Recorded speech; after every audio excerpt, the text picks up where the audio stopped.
यस्तै छ है सबै साथीहरू चैको अवस्था सब यस्तो छ कुनै पनि घर चाहिँ बाँकी छैन ल अङ्कल तपाईँ के भन्न चाहनुहुन्छ सरकारले यस्तो भत्ताभुङ्ग बनाएर छोड्यो सरकारले के भन्न चाहनुहुन्छ सरकारले के भन्ने बनाइदिनु पर्यो तपाईँको यहाँ घर छ कि पसल हो पसल हो सामान सबै गयो निकाल्न सकेन अब हामी सुतिरहेको थियौँ भोर 4:30 बजे 5 बजे आएर डोजर चलाइदियो 5:30 बजेदेखि चलाइदियो 5-6 बजे आएर चलायो ल अब तपाईँ के भन्न चाहनुहुन्छ तपाईँको माग के हो पूर्ति दिनु पर्यो अब तपाईँहरू के गर्नु आन्दोलन गर्नुहुन्छ कि के गर्नुहुन्छ अब आन्दोलन गर्ने के गर्ने ल ठिक छ धन्यवाद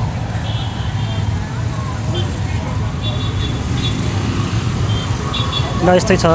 सब कुनै पनि सडकहरू खाली छैन साथीहरू है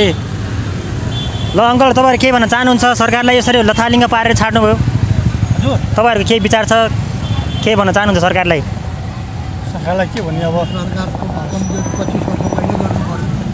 तपाईँहरूको यहाँ के पसल छ कि के गर्नु भयो यहाँ के घर पर्छ कि बजार घुम्न आएको ल तपाईँ के भन्न चाहनुहुन्छ 25 वर्ष पहिले हुनु पर्ने 25 वर्ष पछि भयो यो ठिक भएको है तपाईँ के भन्नुहुन्छ यो ठिकै भयो ठिकै अब यदि बेठिक हो भने सरकारले गर्दैन थियो सरकारले जुन काम गरिरहेको छ ठिकै होला भन्ने ठान्छ हामी पनि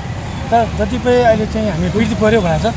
जुन पीडित परि यदि छन् भने उहाँहरूलाई पनि उहाँहरूको लागि पनि विचार गरिदिनुपर्छ हामीलाई त्यति मात्रै क्षतिपूर्ति पाउनु पऱ्यो होइन अन्याय पर्नु भएन कुनै पनि न्याय पाउनु पऱ्यो सबैजनामा कोही चाहिँ उच्छिपास हुनु चाहिँ राम्रो कुरा होइन ल